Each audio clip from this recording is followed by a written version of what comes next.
Story 1. The motion sensors kept activating, but I was the only one in the building. This happened to me in 2019. I worked night security for a large business park in southern Minnesota. The kind of place with rows of empty offices, motion sensor lights, and a break room that still smelled faintly like vending machine coffee and paper filters. My shift ran from 10 p.m. to 6 a.m., 5 nights a week. It was decent money, quiet, and honestly, a bit too quiet. The building had recently upgraded to a new internal security system. Everything ran through a central software dashboard.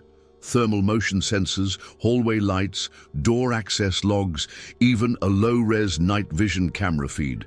My main job was to watch the monitors, log disturbances, and do a walkthrough once every 2 hours. It was always cold in that building, not freezing, but dry and empty in a way that made you realize how much life a place loses when no one's there. Fluorescence overhead, soft hum of servers in the monitoring room.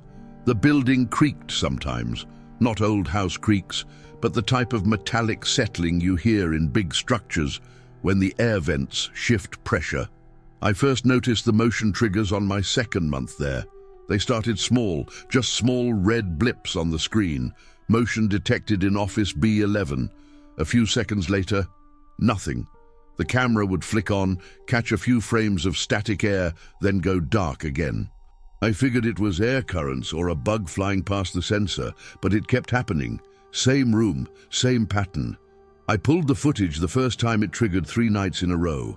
Watched it frame by frame. Nothing moved. The room was still.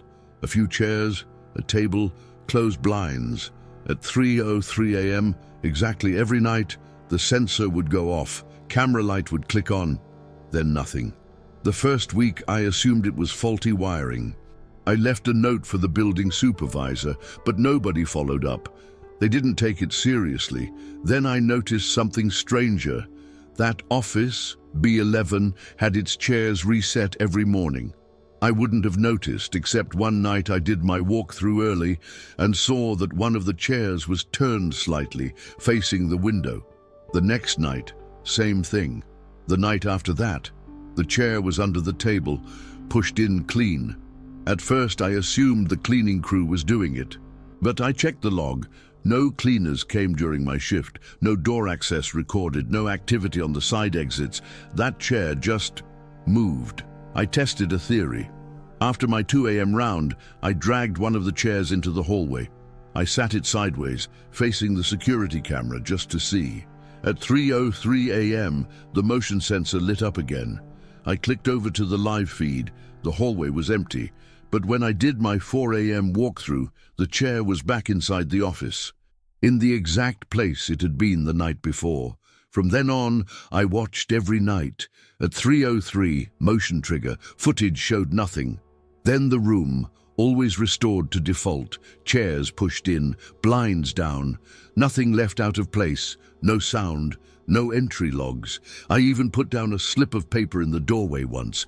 It was torn when I came back, like something had brushed past it or stepped on it. I stopped leaving things after that. A couple weeks later, I started forwarding some of the footage to my phone. It was mostly to kill time. I'd scrub through motion logs while sitting on one of the benches in the atrium, headphones in, watching for any activity. That's when I noticed it. A shadow, but only on my phone. I was replaying the feed from 3:03 a.m. in Office B11, and for a few seconds I saw it, a tall shape in the far corner of the room, almost blending into the background. No details. Just a figure, standing behind the last chair. It didn't move, it didn't shift, it was just there, out of focus but unmistakable. When I got back to the control room and pulled the same feed on the desktop, it was gone. No shadow, no distortion, just the room, dim and empty. I tested this again the next night, same result. Phone playback showed the figure, maybe 6.5 feet tall, barely visible but real, standing exactly behind that last chair in the row. Every time I paused the frame, the blur was always turned toward the camera, not toward the door, not the window, always the lens. I didn't know what to think. Was it a compression glitch? Something with the mobile feed? But that didn't explain the precision, the consistency. It was always there on the phone, never on the desktop. I didn't tell anyone. Honestly, I wasn't sure what I would even say. One night I tried something else. I recorded the screen of my desktop monitor, just to prove the shadow wasn't visible. Then I pulled up my phone and recorded the mobile feed playback. 2 separate recordings, same timestamp. In one, nothing. In the other, that same blur of a figure. And it wasn't just standing anymore, it had moved. I rewatched the clip dozens of times. What I saw was subtle, almost nothing. But the head, the blur of it, had tilted, just a few degrees, toward the camera. After that, I stopped watching on my phone. I stayed in the control room, didn't leave the monitor wall. I avoided Office B11 during walkthroughs, left the lights off, logged the check, but didn't actually enter. But something changed again the following week. At 3:03 a.m., all the motion sensors on the east wing lit up at once. Red dots across the screen. I clicked into the feeds, cycling through them fast. There was nothing in the halls, no wind, no doors moving. But one of the cameras, outside B11, started to flicker. I opened the feed full screen. For just a moment I saw something tall, taller than the door frame, pass across the glass wall. It didn't stop, it didn't turn, it just glided past. I slammed the manual override and turned on every light in the building. My heart was pounding. I called my supervisor. He said the sensors were probably malfunctioning due to the humidity. I didn't argue. But I didn't leave the control room for the rest of the shift. About a month later, the logs started glitching. I'd scroll through the surveillance records and find missing gaps. 20-minute blackouts, no sensor data, no audio. I reported it. Twice. IT said it was probably packet loss during software updates. But the timing was always the same. 3:03 a.m. to 3:23 a.m., exactly 20 minutes. One night I pulled up the backup archive, a separate copy that auto-saved every stream to an external server. I figured I'd compare it to the primary system. That's when I realized something was wrong. The backup footage showed things the primary didn't. Not just compression differences, different events, a hallway door swinging open, a chair slowly rotating, lights flickering in a pattern, 2 long, 1 short, 1 long again. The logs were completely out of sync. They weren't just missing frames, they were different timelines. I tried watching both side by side. At first I thought maybe I'd made a mistake, but then I saw it. On the backup footage, someone walked past the East Wing entrance at 3:17 a.m. A dark shape, but there was no record of anyone entering, no keycard swipe, no sound, and no corresponding image on the main system. I stared at the frame, and then, for the first time, I noticed the figure had stopped. It was facing the camera. Even in the blurry frame, you could make out the outline of a face, but there were no features, no detail, just a blank oval. Then the screen flickered. I blinked. The entire monitoring wall reset. All feeds cut to black for a second, then static.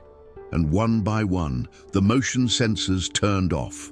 Every one of them, no motion detected, no hallway triggers, no data logs, until only one screen remained. B11. Its motion sensor flashed bright red. The room feed was dark. The chairs were gone. The desk was empty, and in the center of the frame, in bright white system font, one word blinked over and over. You. I tried to click out of it. The system was frozen. I unplugged the main terminal. The message remained. No audio, no feed, just the word. By the time I rebooted the network, everything was back to normal. No error logs, no anomalies, no footage at all from the past hour. I told my boss I needed to switch shifts. I didn't give a reason. He didn't ask. I haven't worked nights since, but I still check the live camera feed from my phone sometimes, just to see. And when I pause the feed on B11, I can still see it. That tall blur behind the last chair. Waiting. Story 2. Someone logged into my workstation while I was in the bathroom. This happened in 2021. At the time, I worked overnight intake at a mid-sized hospital in the Northeast. It was a rotating schedule, but I always ended up on graveyard shifts. The pay was better, and I preferred the quiet. That's what I told people anyway. The truth is, I didn't like being around people more than I had to. I wasn't antisocial, just private. Clinical environments at night gave me structure without noise. No chatter, no unnecessary small talk. Just fluorescent lights, the soft buzz of machines, and the slow rhythm of time moving in silence. I shared my floor with 2 nurses and 1 security guard who did hourly patrols.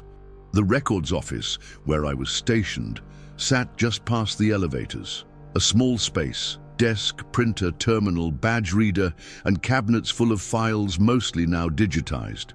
It used to be a nurse's staging area decades ago, but had long since been repurposed for administrative work. My job was to monitor overnight admits, process transfers, and occasionally pull archived data for the ER downstairs. Simple tasks, repetitive. I usually brought a book or a podcast and waited for the phone to ring. That night had been uneventful. It was 2:41 a.m. when I stepped away to use the staff bathroom, just 3 doors down. I left my badge on the desk out of habit. It always felt like overkill to lock the terminal when I was gone less than 2 minutes. But when I returned, the screen had changed. The system had logged me out, not crashed, not timed out. Logged out manually. I frowned, sat down, and tapped the keyboard. The login prompt showed a username I hadn't seen before, Schofield M. The system still had it cached. I froze. That name meant nothing to me at first, but I screenshotted it anyway. Something about it felt wrong, like a word you recognize but can't quite place. I logged back in with my own ID. Nothing looked off at first. No files opened, no tabs, no system alerts.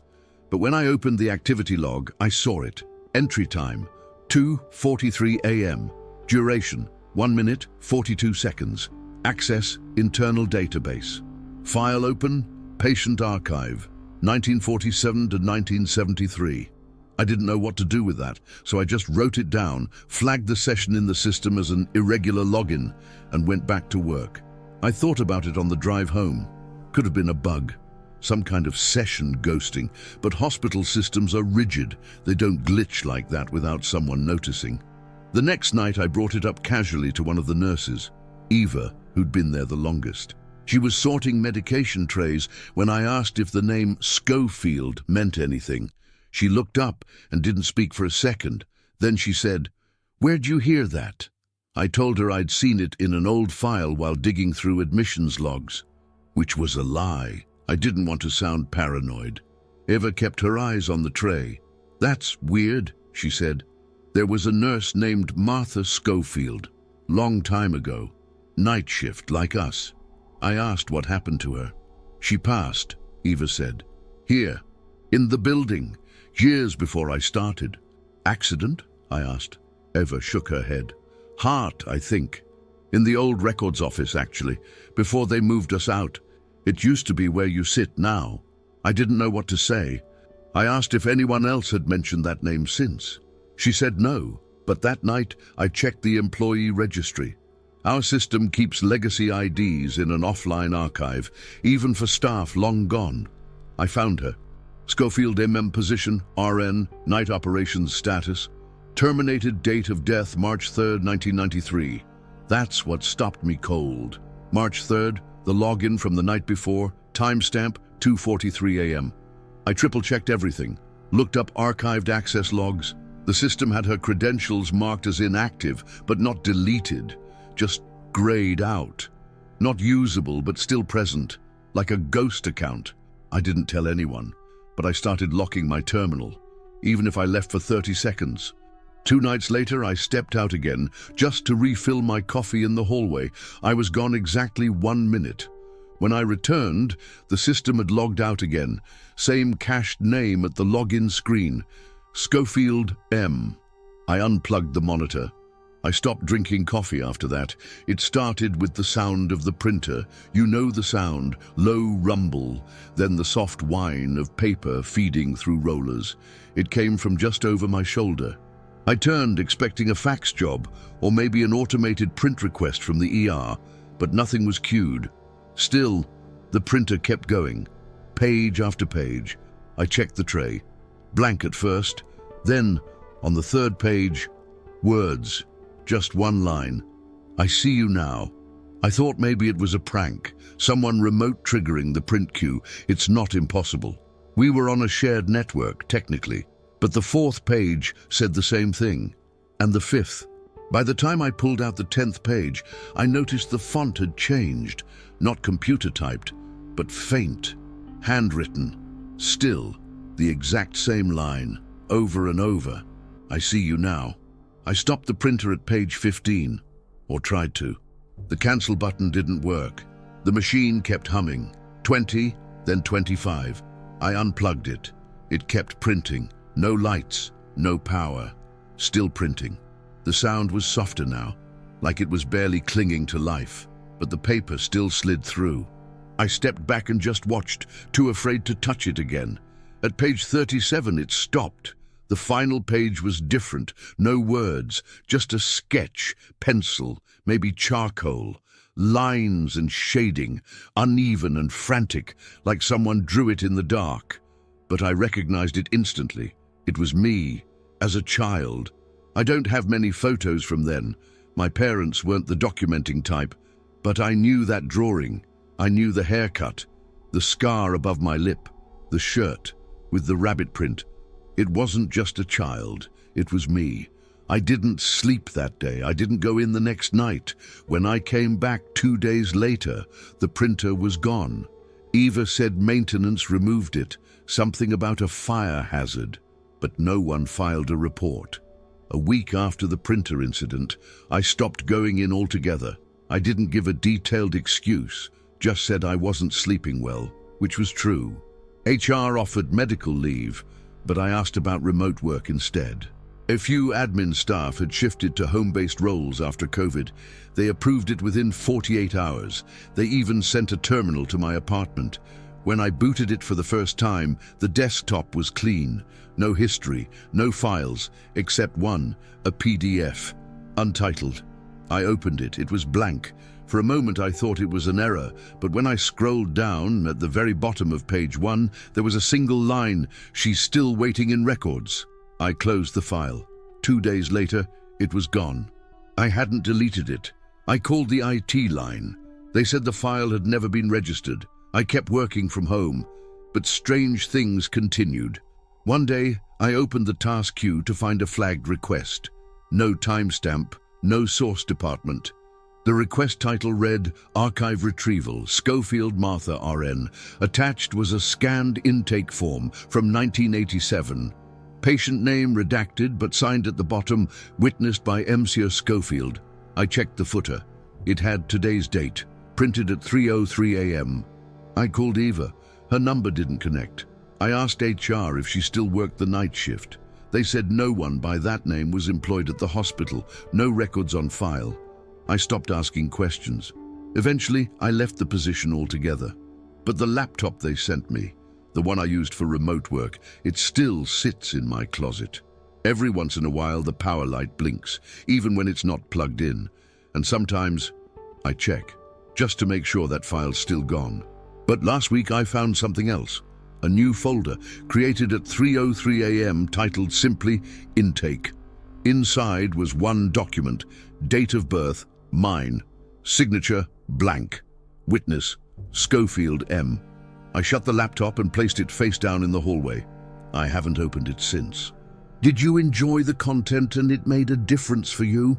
Click on Super Thanks and support our work. Story 3. The windows only reflected me when I wasn't looking.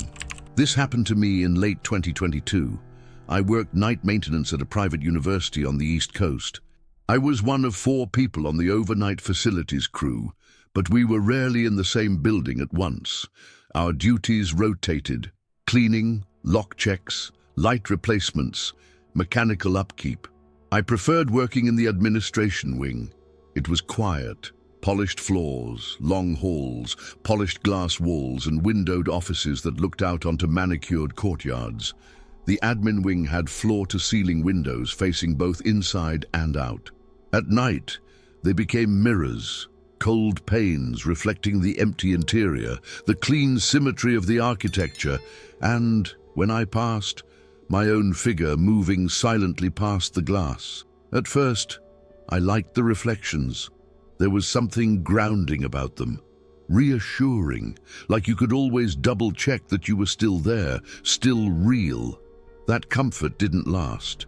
It started with a feeling, the sense that something in the reflections was just slightly off, a lag maybe, not a full second. Just a delay, you'd walk, stop, and see your reflection halt a fraction too late. It happened once, I brushed it off.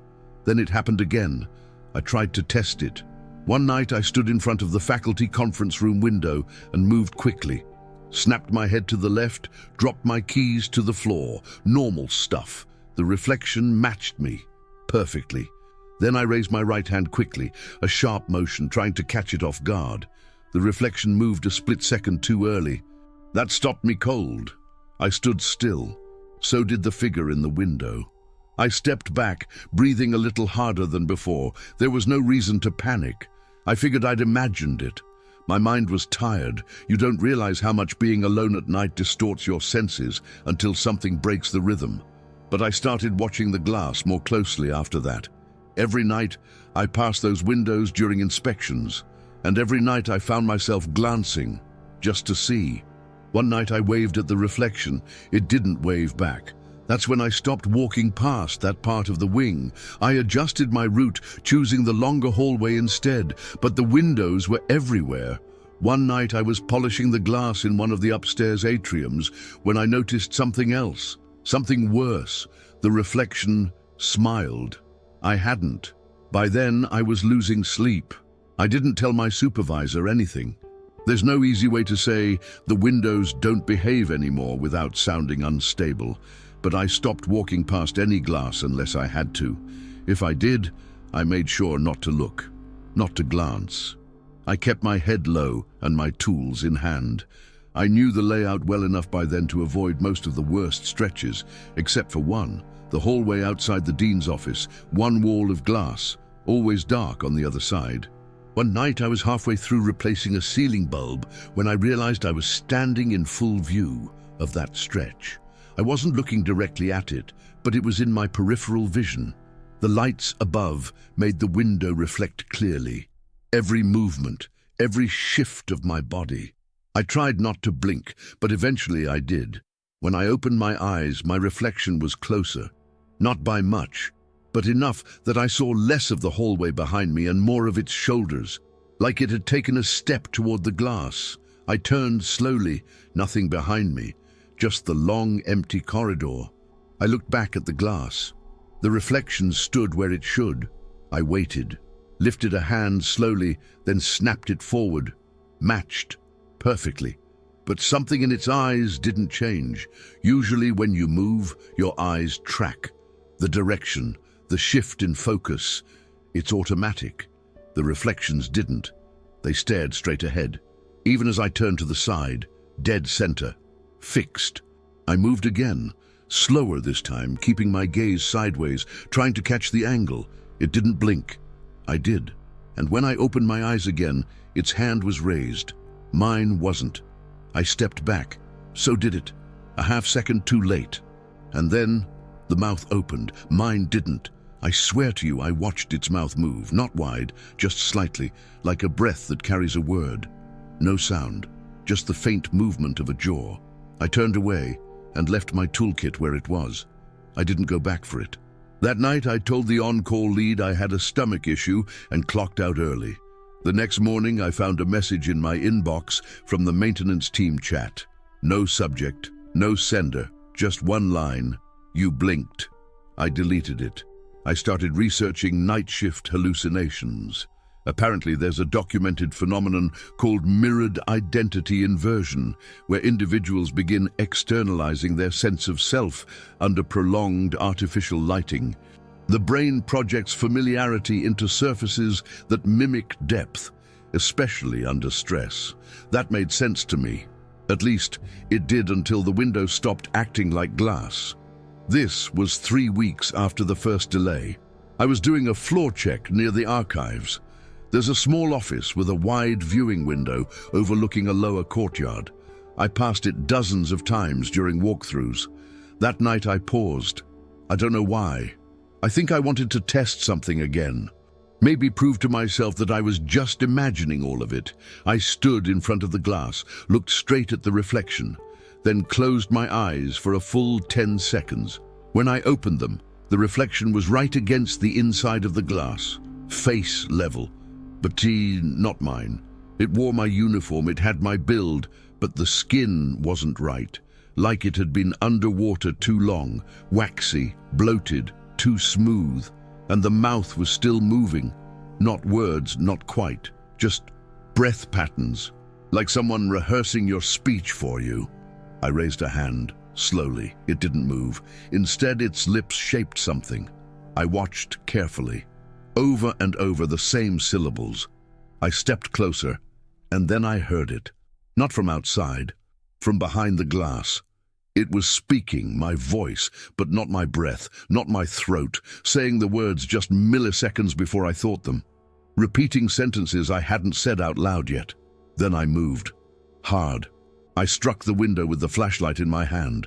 The glass didn't shatter, it didn't crack, it rippled, like water. A soft, heavy wave spread out from the point of contact, bending light like heat over asphalt. I stepped back in shock, and that's when I saw what was beneath it. Not me, not the bloated mimic, something else. It moved with my voice, but it wasn't shaped like a person. It had limbs, too many, and eyes that didn't blink. It hovered just beneath the surface, waiting, watching. And I understood something then, something I didn't want to say, even to myself. It wasn't imitating me. I had been imitating it. I left the building without clocking out. I didn't go back the next night, didn't answer calls. A week later, I drove past the admin wing just once. The courtyard windows still faced out into the dark, and in every pane, even in the ones I wasn't near, I saw myself, just standing, not moving, not blinking, like I was already there, waiting for my body to catch up. I moved to a new town after that, worked during the day now. No mirrors in the house, no windows bigger than my fist. But sometimes, when I close my eyes near a screen, I swear I see it flicker. Not me, just the version that comes before I do.